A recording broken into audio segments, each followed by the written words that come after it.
Hey everyone, I'm Aaron. I'm pretending I'm out in a field right now, and that's Adam. He's out in a forest somewhere. Thanks for joining us today on a Baseball Brewhaha, which means we got coffee and daily baseball trivia fracas. We're looking for wildlife, specifically moose, today. So, Adam, what do we have? We do have a very special wildlife special moose theme today. So 30 players, unbelievable number, have been named or nicknamed moose.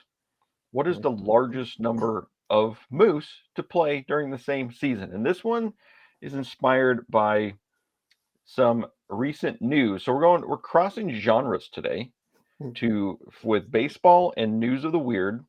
A moose in Alaska entered a movie theater. Check out this clip. Can you go outside? He ain't leaving. Go outside. Jasmine, you can literally try to right now. So I saw this little clip and thought to myself, let's do some moose themed trivia because that's what you got to do. So you'll notice the players named Moose wallpaper there in the background as well. You'll see that reappearing. So enjoy some Moose wallpaper. And we're going to do some moose trivia. So come join us. Wildlife theme, field and forest. Here we go. What is the most moose to play in a single season? What an absurd question that we have to answer today. 6, 8, 10, or 12 moose players. What do you got? The imagery of watching a moose stand in right field it's too much. I went with 8. I figured it can't be a ton, but 8 seems like a good number. So that's what I went with. And I went with 10. I was thinking 30 players. That's a lot, and they overlap careers, presumably. Yeah. Although if you got guys playing 1 year or something, which we'll get to in a little bit, foreshadowing for you folks there, then maybe it's on the higher end. So I went 10 on this one, but let's take a look here. The correct answer is 6. So you had the right thought there, or it can't be that many. 6. This happened in 1967, where we had Bob Moose. He'll make a reappearance later. Moose Stubing. He'll come up again later as well. George Corrence, Bob Lee, Dick Raditz, and Bill Skowron. So indeed, we're gonna dive right into some moose facts here for you. Player moose facts. First thing we're going for is moose who got stuck. They didn't quite break through. They didn't quite break through. They didn't. They were like a moose in a pool. They got stuck. They're trying to make the breakthrough to push into the big leagues and stick, and they got stuck in the pool. So those individuals, Moose Eggert, had 3 at bats in 1927, and that was it. That's all you get. So that's all you get. Sometimes 3 is all you get. Ralph Miller pitched 1 inning, retired all 3 batters in 1921. That's all you get. That's your reward. Sorry, Ralph. That was it. Sorry. Guy Morton, 1 at bat, resulted in a strikeout for 1954 Boston Red Sox. Sorry, Guy. You had 1 chance. That's all you get. And then Moose Stewing, who got stuck twice, once as a player, once as a manager. As a player, had 5 at bats, 4 strikeouts. That was it. Then in 1988, he was a manager for the Angels, but he started the season as their hitting and third base coach. Cookie Rojas was the manager to start the season, led them to a 75-79 record, which apparently wasn't good enough. So they fired Cookie, hired Stewing to finish the season. Last 8 games, went 0-8, never managed again. Of course not. Why would you if you're 0-8? Yeah, tough breaks there. So those are some moose who got stuck. But let's talk about the moose. The moose, the man, none other than Mike Messina. He is the only Hall of Famer on our moose list here. 82.8 career WAR, elected into the Hall of Fame Most WAR of Moose players by far.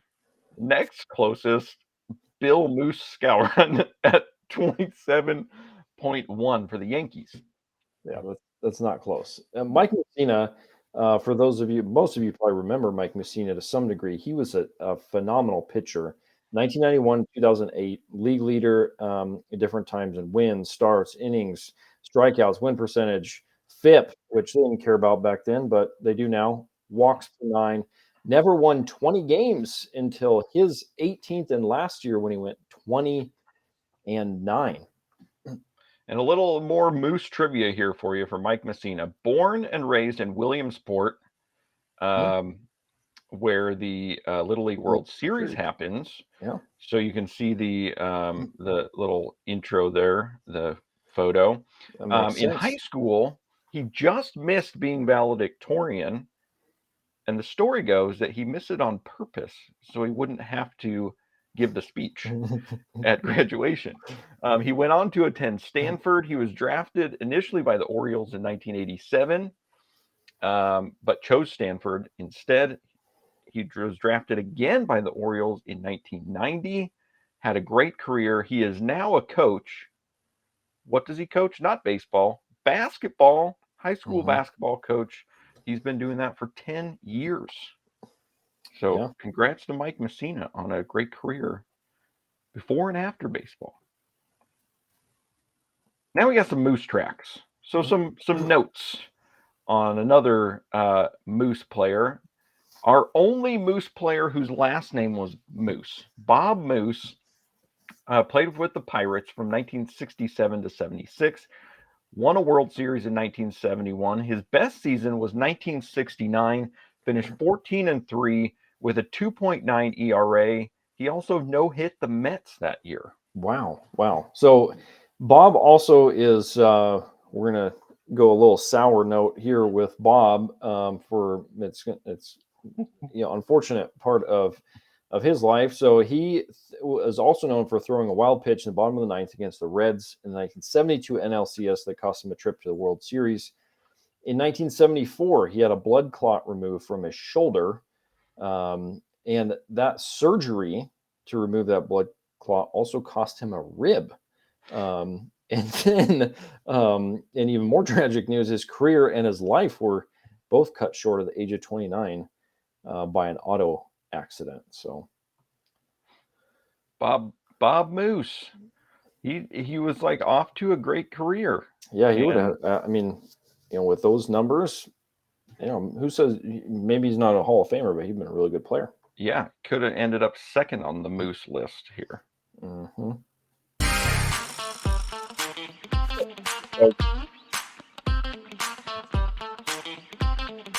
We got story time coming your way here. And for me, I'm not telling you a story that I've experienced. I'm telling you a story I want to be able to tell one day. And that is, so this Moose story that this is based on happened in Alaska. If you don't know, there's an Alaska Summer Baseball League that has been going on for many years. There's a great book about it, actually, called Diamonds in the Rough. Pick that up. One of the things that it talks about, and one of the most famous parts of that league, is what's called the Midnight Sun Game. Because if you don't know, Alaska is very far north. In Fairbanks, at the longest day of the year, the sun doesn't really set, stays daylight all year round. So they start this game at like 10 p.m. and it goes past midnight, and it's called the Midnight Sun Game. And so I want to watch the game in Fairbanks. Check that out. But there's a lot of, in that book, Diamonds of the Rough, a lot of weird, wacky, wildlife stories that include moose, fish, and all sorts of other animals. Yeah, so Adam and I were talking about, and we were trying to remember, do we have any memories of wildlife on the field of play? And we don't specifically. I'm sure there's one back there somewhere, but probably more likely a dog or a cat than any kind of real wildlife. But one that we were talking about that's very memorable, probably most baseball fans, is Randy Johnson, who is an alum of the Alaskan League. And so in a spring training game, He threw a fastball, and a bird misjudged the speed, apparently, and got nailed. It just exploded into a ball of feathers, and all parties involved, pitcher, batter, catcher, were all very confused at what had just happened. So that is an interesting memory for me, thinking about wildlife and baseball. I mean, there have been games where, especially like Bay Area, where many seagulls have been involved and have wreaked havoc. I don't have a specific one in mind, but that that does happen from time to time. I don't have recollection of a moose on the field. I imagine it's a little harder for a moose to sneak onto a Major League Baseball field than, say, a cat or a possum. Hey, Oakland A's, a possum building a home. So that's going to do it for story time for today. It's going to do it for our show. Thanks for joining us today. A little special thanks to Baseball Reference and Brecken Sproul. Bring in the noise. Video. Bring in the Bring video. us the video, Brecken Sproul. Let's go. Let's go. So thanks, everybody, for joining us today. Like, subscribe. Join us again tomorrow. We'll be back at it. And we look forward to seeing you then.